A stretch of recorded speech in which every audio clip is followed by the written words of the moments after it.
Castellino Junior me dit « Salut Pierre, vois-tu les entrées de Jeffinho et de Mohamed El Arouche comme un motif d'espoir à l'OL?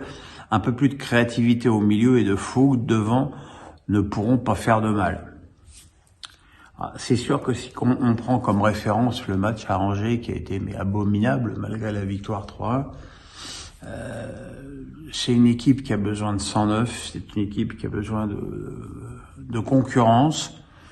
Mais je pense que le club a fait une faute majeure durant ce mercato, c'est de pas recruter un gros numéro 6, puissant, défensif, qui va au mastic, qui récupère des ballons et que voilà. Après, Mohamed El Arouche, c'est comme, j'en parlais l'autre jour, la mode des Titi au PSG. Et à un moment donné, quand les résultats étaient pas très bons, on a l'impression que le PSG devait jouer avec El Shadi, Hervé Mremery, Ousni, Garbi, et non.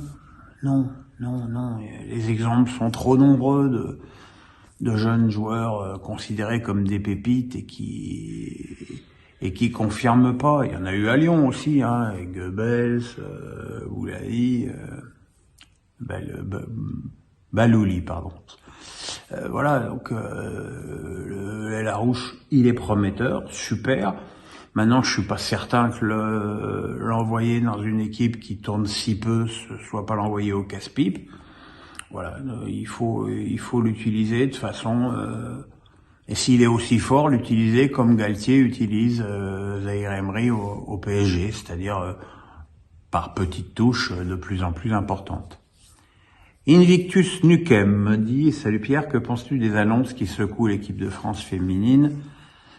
Cela peut-il mettre en danger l'équipe en vue de la Coupe du Monde ? Merci. » Ah bah oui, si les Bleus vont à la Coupe du Monde, sans Diani, sans Renard, sans Katoto, si elle est rétablie, il est évident que sportivement, l'équipe de France descend de 2-3 étages. C'est pour ça que je ne vois pas comment Corinne Diacre peut rester à son poste.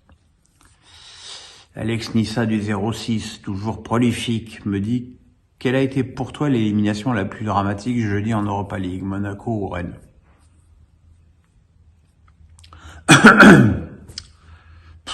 J'ai envie de dire les deux. Monaco, parce que je trouve qu'ils sont tombés sur une très bonne équipe de Leverkusen qui joue assez formidablement au ballon. Mais cette équipe, elle montre elle aussi trop de failles quand le niveau en face monte, et surtout quand elle est une équipe qui joue au foot, quoi.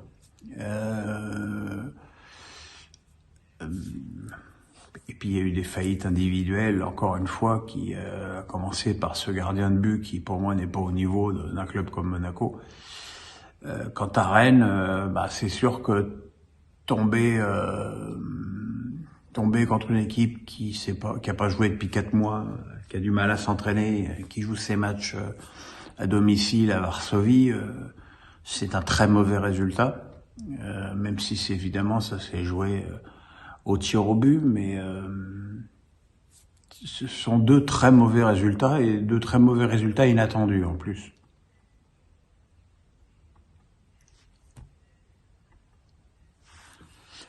Loris 5432 me dit « Salut, que penses-tu de la situation d'Angers? La révélation semble inévitable.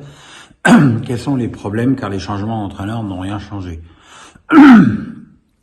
Je dirais même que le changement d'entraîneur, il a aggravé la situation, puisque le nouvel entraîneur a une moyenne de points qui est quasiment 50% inférieure à celle de Baticle. Déjà, je pense que l'équipe est pas bonne, que les choix qui ont été faits à l'intersaison de se débarrasser des grands anciens, notamment en défense, sachant que la défense était depuis la remontée en Ligue 1 le gros point fort du Angers de Stéphane Moulin. C'était une erreur. Puis évidemment, vendre Bouffal et Unai en milieu de saison, ça a encore affaibli l'équipe. Je pense que clairement, cette équipe n'a pas le niveau Ligue 1 et que ça fait partie des clubs qui n'ont pas les les finances de toute façon pour miser beaucoup plus haut. Donc oui, je pense que la relégation là me semble inéluctable, d'autant plus que le club a d'autres soucis, enfin son président a d'autres soucis. Je dis pas que ça pèse, mais je ne dis pas que ça ne pèse pas non plus. André me dit: bonjour Pierrot, que penses-tu de la situation en équipe de France, féminine? Tu es pour ou contre le fait de ne pas vouloir aller en sélection? Enfin, est-ce qu'une situation identique au niveau de l'effectif masculine serait possible? Merci. Transposons ça au niveau de l'équipe de France des mecs, par exemple. Imaginons que demain, Mbappé, Griezmann et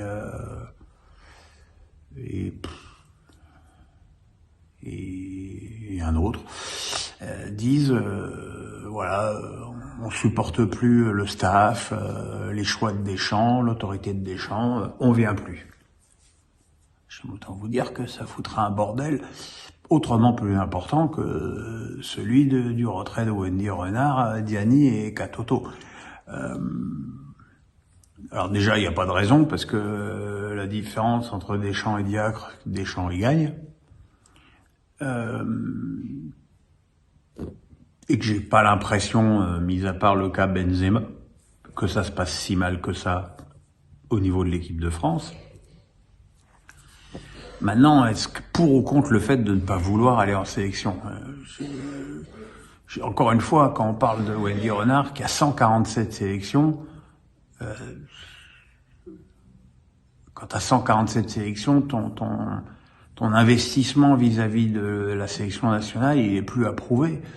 Donc si la nana est visiblement avec énormément de tristesse dit stop, c'est qu'il y a des raisons et qu'il faudrait peut-être se pencher sur la question.